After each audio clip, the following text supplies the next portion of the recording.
Donc, re-bienvenue à toutes et à tous.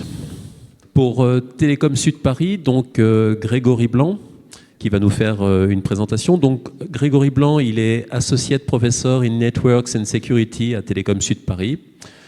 Et donc, ses domaines de prédilection, c'est la détection d'intrusions et la mitigation d'attaques réseau. Et puis, l'application de l'IA à la cybersécurité et la cybersécurité de l'IA, qui est un vrai sujet. Et donc, notamment sur les réseaux du futur. Je lui laisse la parole. Bienvenue, Grégory Blanc. Merci Arnaud. Bonjour à tous. Donc voilà, je le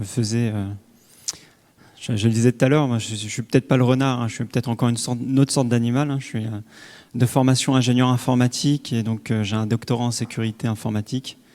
Donc voilà, l'ingénierie de système, c'est pas du tout ma tasse de thé, mais j'ai beaucoup appris grâce à vous ce matin. Et donc je suis très honoré de présenter les résultats d'un projet de recherche du CUEDS qui s'intéresse à l'évaluation de sécurité des systèmes cyberphysiques. Donc le système cyberphysique, c'est l'instanciation de systèmes complexes qu'on a choisi d'étudier dans le cadre de ce projet. Le projet s'appelle CERES et il est donc financé par le CUEDS.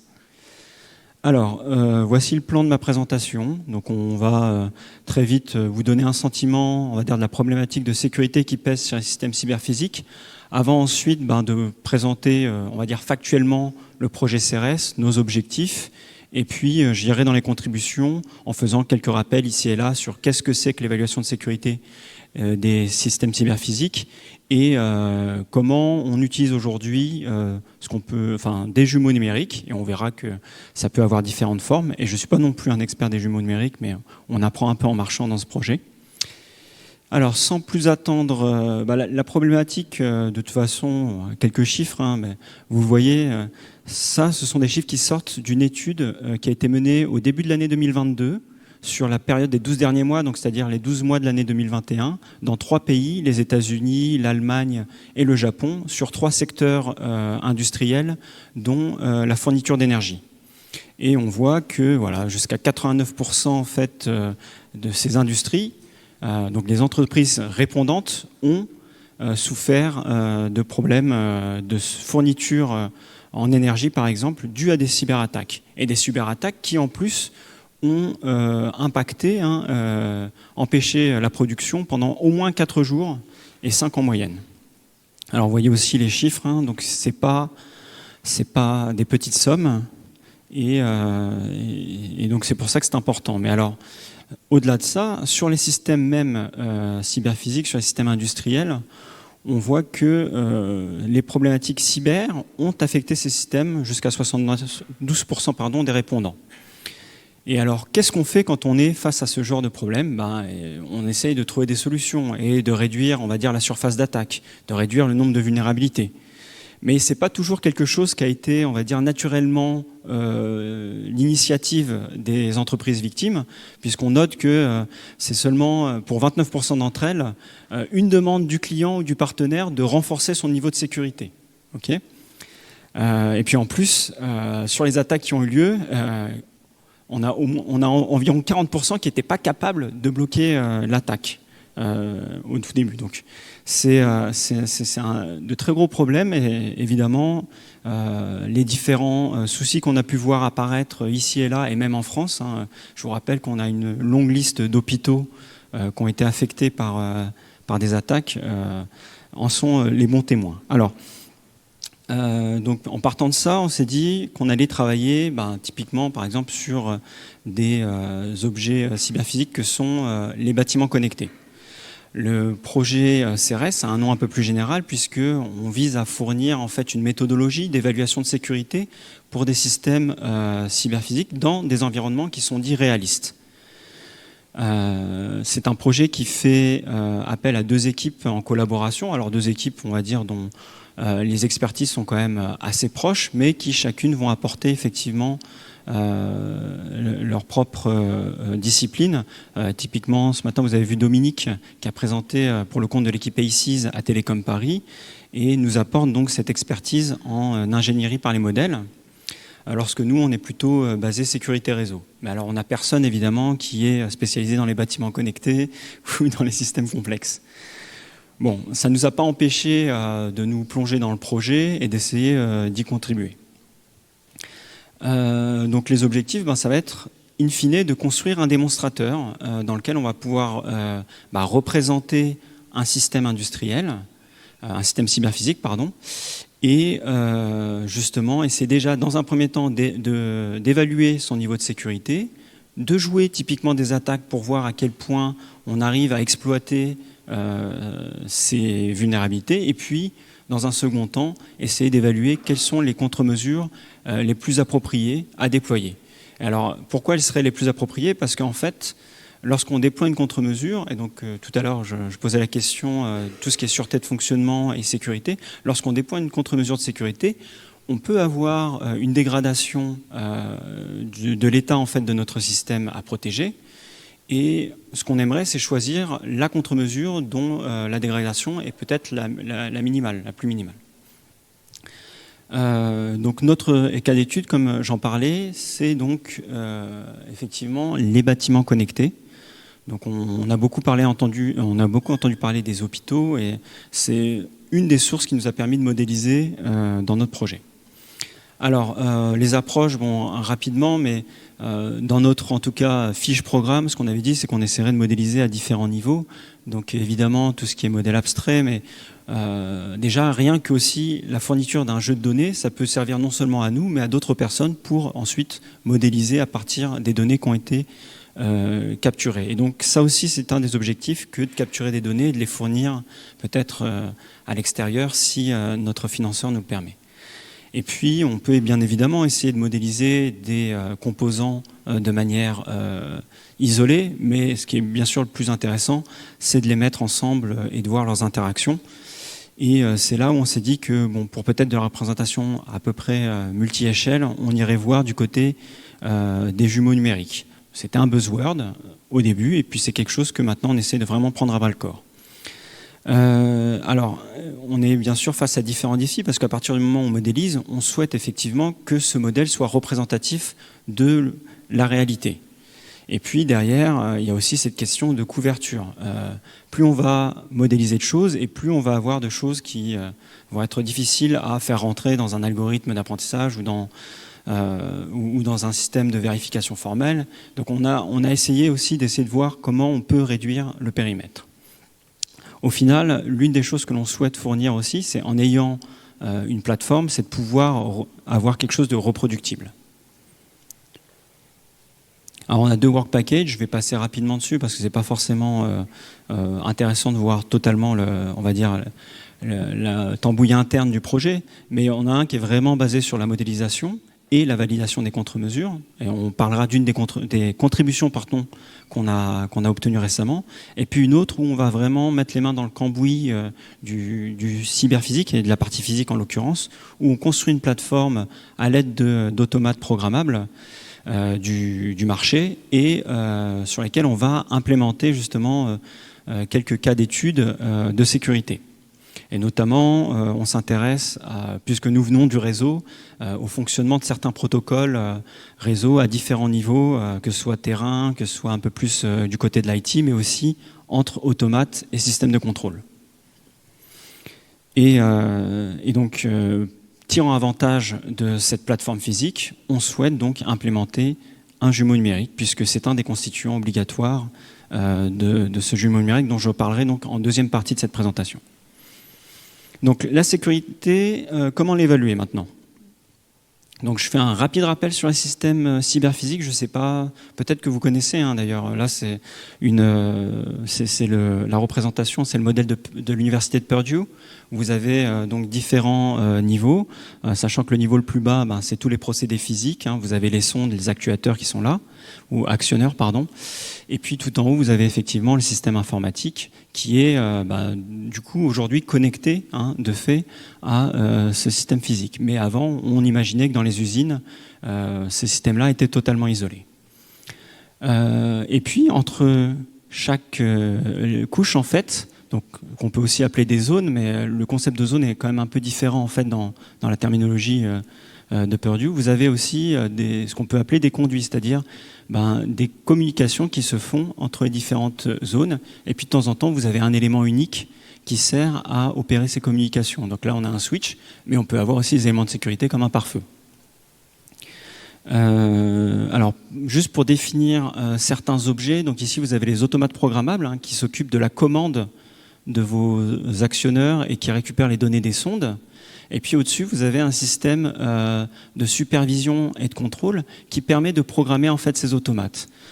Souvent, ça c'est encore basé, on va dire, dans l'usine ou dans le bâtiment qui est contrôlé. Et vous avez donc une IHM qui permet à un opérateur humain de pouvoir vérifier, voir toutes les informations qui sont remontées, et puis aussi peut-être envoyer les entrées utilisateurs vers le système SCADA. Et puis encore au-dessus, vous avez un niveau qui est un peu à l'interface entre le côté IT et le côté OT. Et donc sur le côté IT, vous avez par exemple l'Historian qui conserve toutes les données de supervision. Ah pardon, il ne faut peut-être pas que j'utilise le laser. Puis après, bon, ça c'est l'IT classique, donc je ne vais pas le détailler. Alors, les impacts, quand on est avec un système cyberphysique, ils vont au-delà du simple serveur qui tombe et ah mince, on n'a plus accès au site web. Ici, on a des impacts qui peuvent justement affecter l'environnement autour. Donc, au-delà du coup du vol de données ou des affaires criminelles, parce qu'on a réussi à récupérer des données ou des procédés industriels, il y a effectivement le fait que des humains, des vies humaines sont en jeu, et aussi l'environnement du bâtiment ou de l'usine peut avoir des effets délétères sur la nature, sur la faune. Alors à ce moment-là, donc une fois que j'ai présenté les ICS et les impacts, comment on fait de l'évaluation de sécurité? On a, en tout cas pour les ICS, 5 activités principales. La première, ça va être l'analyse de risque ou l'évaluation des risques, qui nous permet en fait d'avoir une approche un peu haut niveau où on va se poser beaucoup de questions sur quel type d'attaquant va, quel est notre adversaire. Et puis une fois qu'on sait quel est notre adversaire, on va se poser quels sont les moyens de notre adversaire. Et puis derrière, il faut se poser la question qu'est-ce qu'il va viser? Et alors à partir du moment où on commence à se poser la question de ce qu'il va viser, il faut se poser la question de à quel niveau de vulnérabilité la cible se trouve. Et c'est là où on va passer à la deuxième phase, qui va être l'évaluation de vulnérabilité, où on fait un peu le listing de nos actifs, on reprend le listing de nos actifs qu'on a obtenus de l'analyse de risque, et on essaye de positionner le curseur, de savoir si effectivement elle dispose par exemple de logiciels qui sont vulnérables, et si c'est exploitable par un attaquant en fonction de sa position, qu'il soit à l'intérieur du système d'information ou à l'extérieur. Et pour pouvoir, on va dire, s'en assurer, on va faire participer des acteurs humains qui sont les testeurs d'intrusion. En anglais, penetration test. Donc ces pentesters, comme on dit aussi dans le langage courant, ont pour mission, face au périmètre qu'on leur a assigné, qui sont les divers systèmes ou devices à attaquer, de mener des attaques et de nous dire si oui ou non, on a réussi à exploiter les vulnérabilités que l'on pensait se trouver là. Et dans une seconde phase, un peu plus de réparation, on va regarder justement, parce qu'il y a beaucoup de vulnérabilités peut-être, potentiellement il y en a des milliers, et on ne peut peut-être pas toutes les corriger. Donc c'est là où se passe la priorisation. La priorisation, elle va prendre effectivement des entrées de l'analyse de risque qui nous dit ça c'est vraiment critique, c'est vraiment ça qu'il faut protéger. Et puis aussi le retour de la phase de découverte de vulnérabilité et de tests d'intrusion qui nous permettent de dire si oui ou non finalement cette vulnérabilité elle va être exploitée à l'avenir et quel sera l'impact de cette exploitation. Et donc ça nous permet de classer les différentes vulnérabilités et de s'attacher à corriger celles qui sont le plus importantes, donc dans la dernière phase qui est le patch management.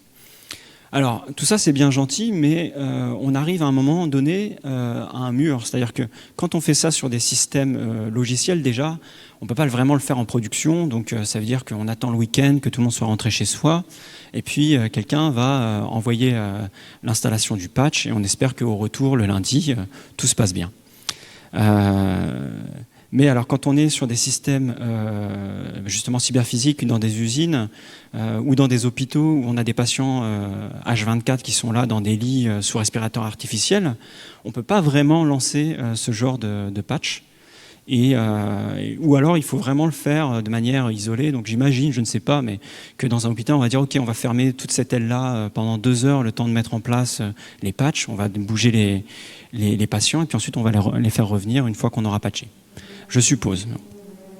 Alors, donc effectivement, on a certains défis. Alors j'ai mis plus fragile. Je pense que beaucoup d'entre vous vont protester dans la salle, mais c'est pas vrai. Nous, on est très très fort en sûreté de fonctionnement. Ils sont pas du tout fragiles nos systèmes cyberphysiques. Soit c'est vous qui le dites, hein, je vais pas, mais bon, moi dans la littérature en tout cas, hein, je cite le numéro 17, donc vous pourrez aller protester plutôt contre les auteurs de l'étude 17. Donc ils ont jugé que c'était plus fragile, ce qui aussi justifiait le fait qu'il fallait planifier en fait ces phases de test et de correction pour être sûr de ne pas avoir d'accident.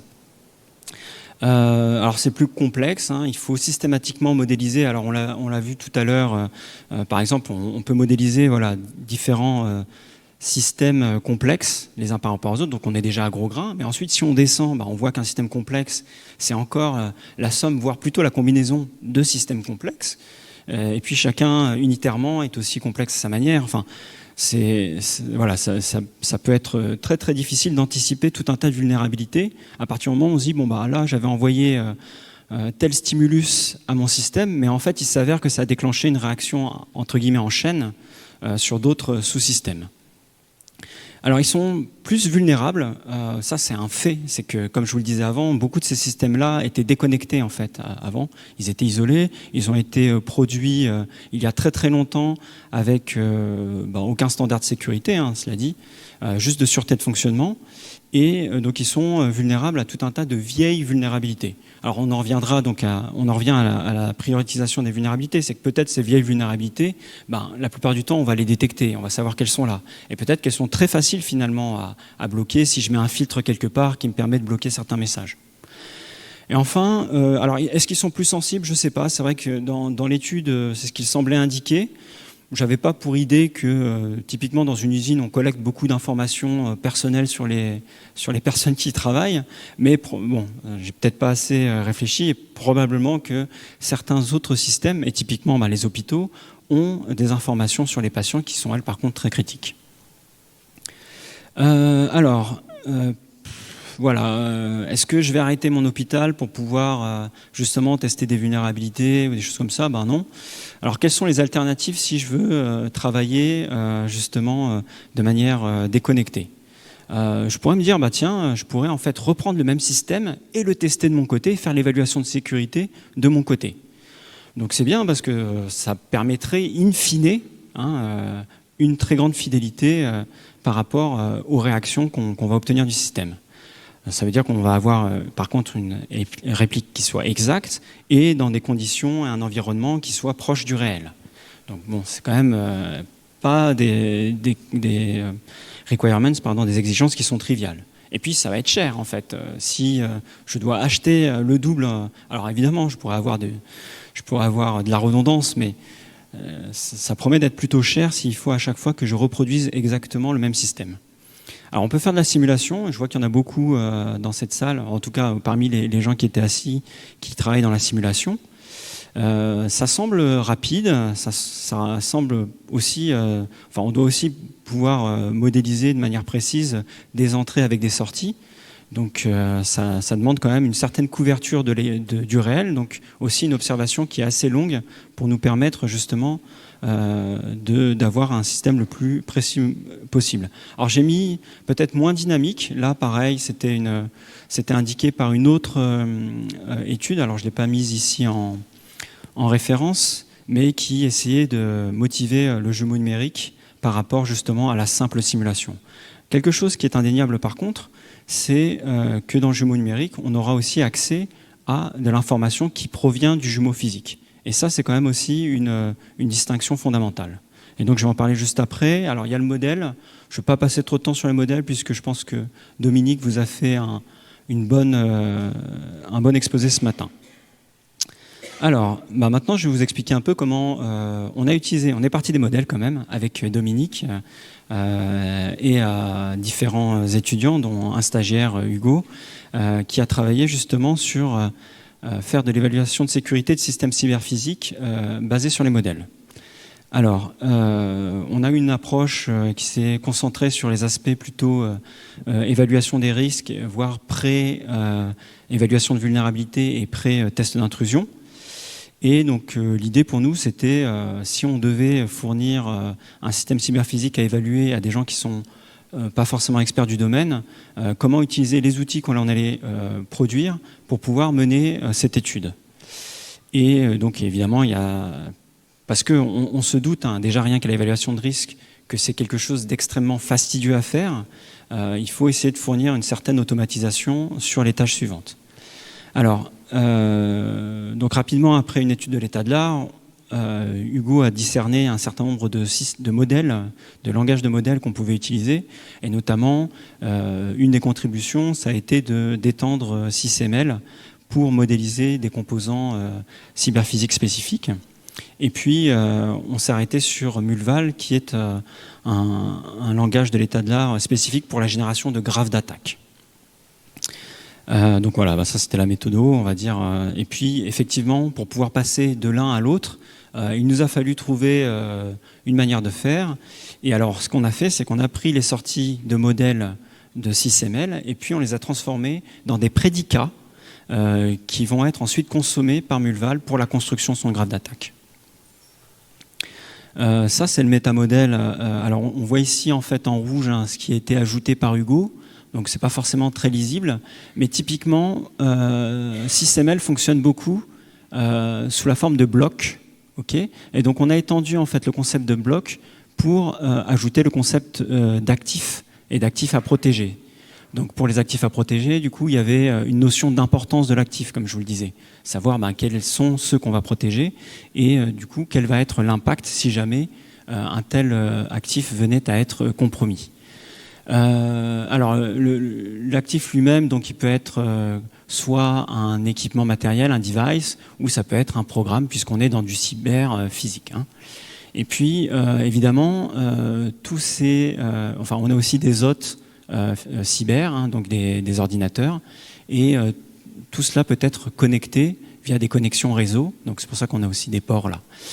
Et on a évidemment des utilisateurs, alors des utilisateurs qui sont des usagers normaux, mais qui peuvent être aussi malveillants et qui peuvent avoir plus ou moins de compétences à utiliser en fait les systèmes et donc introduire aussi des mauvaises configurations. Donc voilà ce que ça donne lorsqu'on applique notre modélisation à, par exemple, un système cyberphysique qui est ici un système chauffage, ventilation, climatisation. Peut-être pas très lisible, mais bon, là, vous avez le bloc, justement, chauffage, ventilation, climatisation, avec à l'intérieur un automate programmable, donc un PLC, qui est accédé par l'utilisateur, qui peut être l'administrateur de la solution.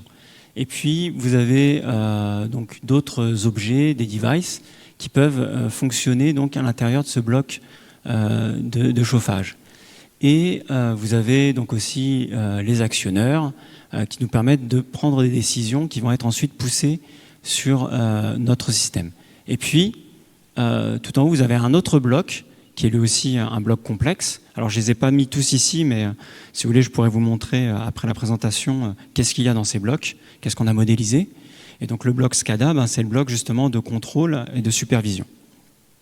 Ce que je vous ai mis à droite, par contre, c'est une fois qu'on a modélisé cela, comment on en tire en fait des prédicats qui vont servir à alimenter en fait Mulval. Donc ici, on avait représenté notre technicien et on en a du coup déduit certains prédicats qui sont par exemple que le technicien a physiquement accès aux sondes, aux actuateurs et à notre automate. Voilà. Et donc, ces actions-là peuvent avoir évidemment un impact lors de la vie du système CVC. Un autre niveau de modélisation, c'est à l'intérieur de la boîte CVC qu'on avait tout à l'heure. Donc, à l'intérieur de cette boîte-là, on a ça. Alors, on a ça, du coup, donc on a la connexion au système SCADA. elles sont vraiment, vraiment très mauvaises. Je ne me rendais pas compte qu'à ce niveau-là, c'était si peu lisible, mais je pense qu'il y a un problème de compression que je n'avais pas anticipé. Et puis, on va lire tout de suite ce qu'il y a ici, finalement.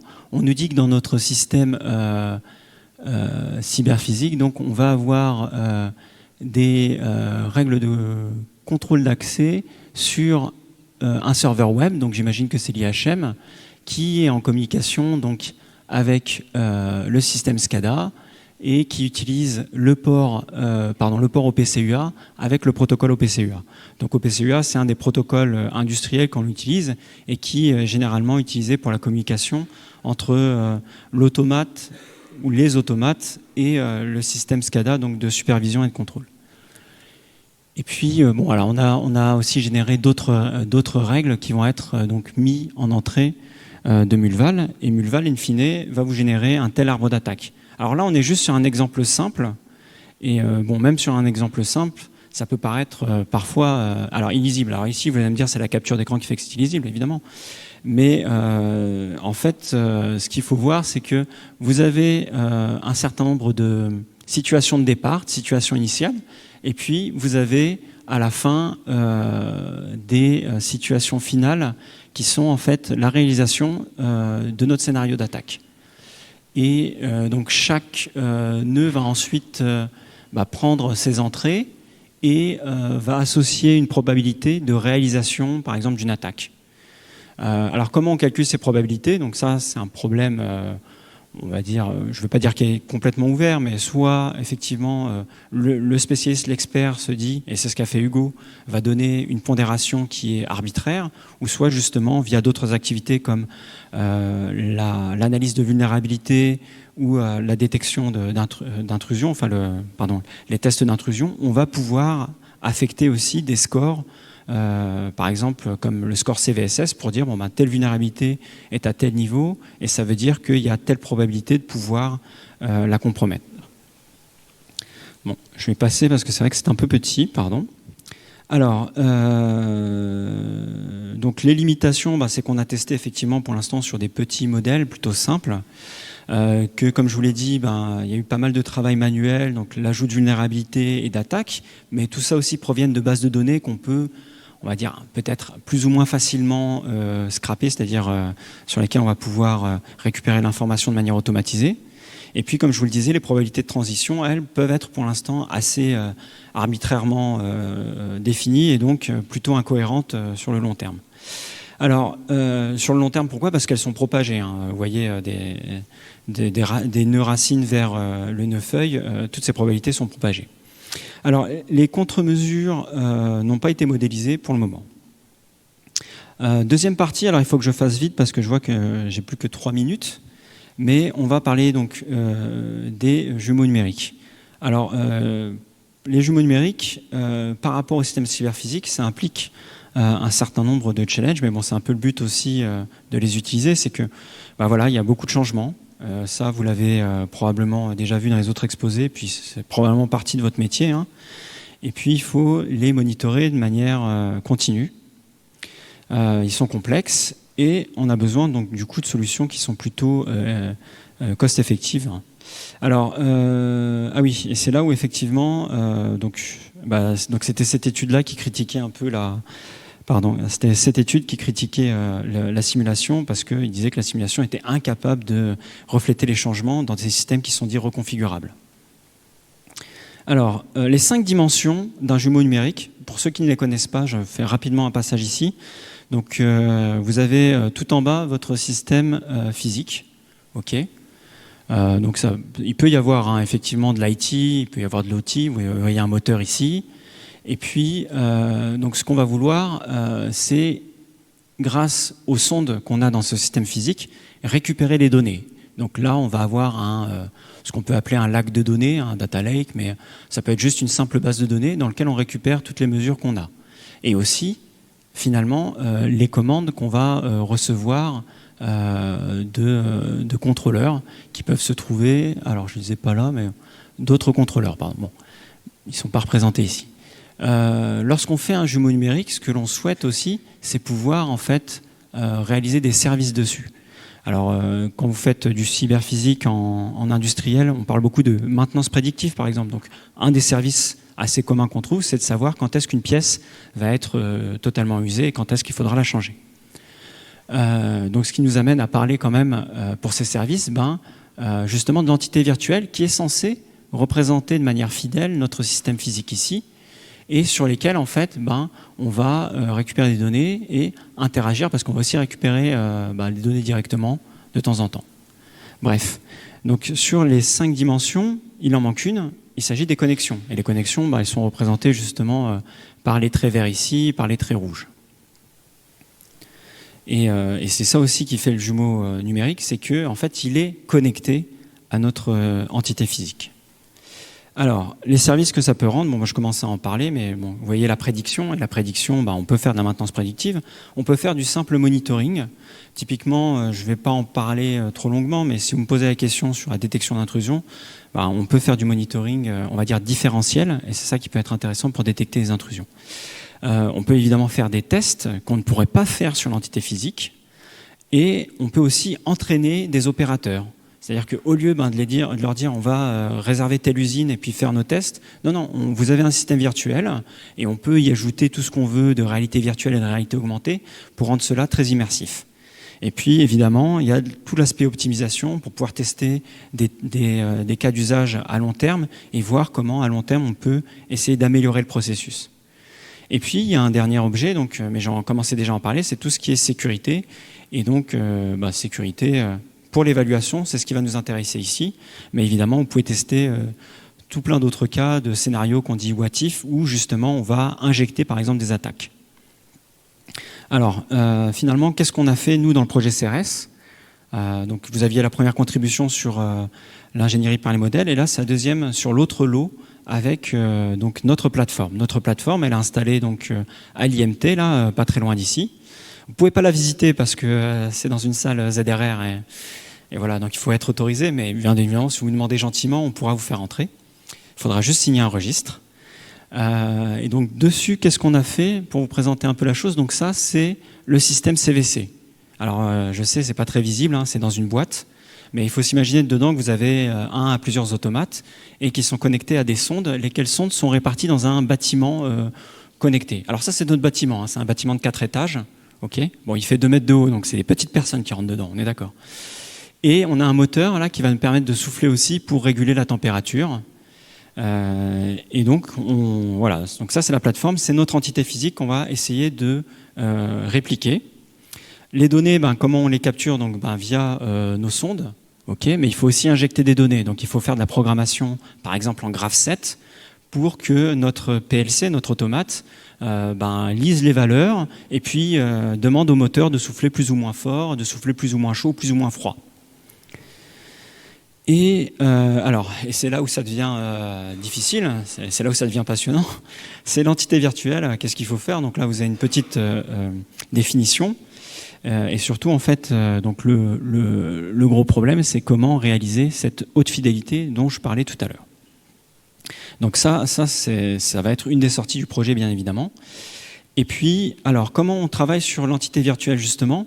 Alors, on avait pas mal d'ambitions au début, qu'on a revues à la baisse, mais qui pourront de toute façon, parce que la plateforme, elle est amenée à rester, mais on fera des choses de plus en plus complexes. Mais on est revenu un peu sur les fondamentaux en tant qu'informaticien, et on a commencé à regarder les protocoles de communication tels que, je le disais, OPCUA. Un des problèmes avec les composants qu'on a achetés chez un constructeur, on va dire européen, pour pas que ce soit trop facile à deviner qui c'est, même si vous avez peut-être lu ce qui avait marqué sur la boîte tout à l'heure, c'est que c'est propriétaire, donc on n'a pas accès en fait à la pile réseau qui fonctionne. Et donc au PCUA, c'est bien gentil, on sait comment ça fonctionne, on a des spécifications.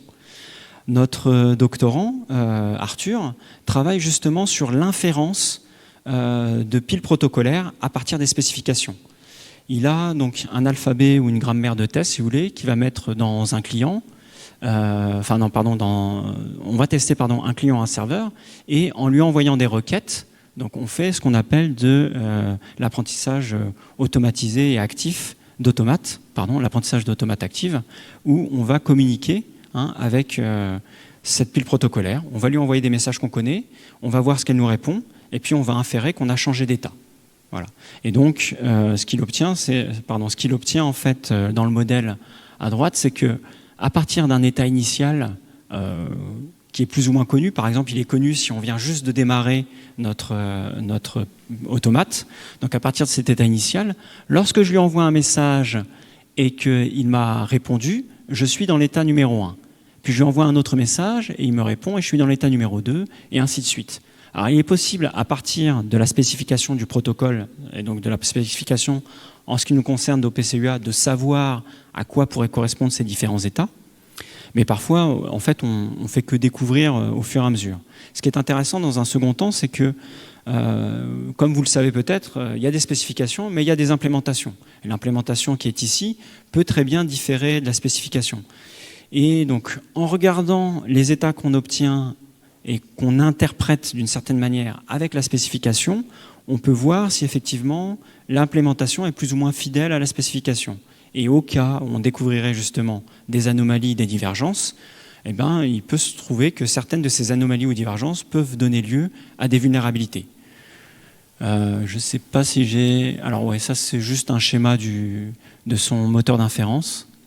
Donc en fait, si vous voulez, typiquement on pourrait se dire que ça c'est un état privilégié par exemple, et qu'il faut passer par une phase d'authentification avant d'y arriver. Mais on peut se rendre compte qu'à un moment donné, en envoyant un certain type de message, on arrive en fait dans un état privilégié. Et donc, il faut s'imaginer que derrière, j'ai tout un tas de fonctions privilégiées que je pourrais réaliser si et seulement si j'étais passé par l'état S1. Donc, si je vois que je suis capable d'envoyer un certain message, de ne pas m'être authentifié, d'être dans l'état S2 et ensuite de faire des choses privilégiées, c'est que typiquement, j'ai une vulnérabilité. Voilà, donc ça c'est pour un exemple un peu concret et un peu simple d'ailleurs. Donc nos limitations, c'est qu'on est sur une stack logicielle qui est pour le moment isolée, donc on va voir aussi quand on l'intégrera dans la plateforme ce que ça va donner, surtout qu'on ne l'a pas encore testé contre justement l'automate qui est dans la plateforme. Une des choses aussi, c'est que là on envoie des messages simples, mais évidemment vous avez une variété de paramètres et aussi typiquement une très grande complexité combinatoire sur ces paramètres, qui n'est pas dans la méthode actuelle d'inférence.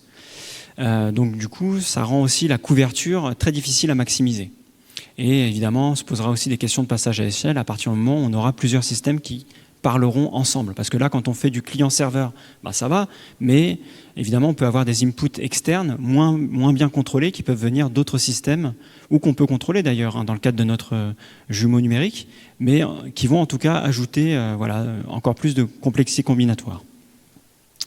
Alors dans les prochains travaux, on va justement générer des datas. Donc on a commencé à étudier certains protocoles pour mener des attaques dessus ou refaire des attaques de l'état de l'art. Et donc on va les injecter dans notre jumeau physique là, et aussi dans le jumeau numérique du coup.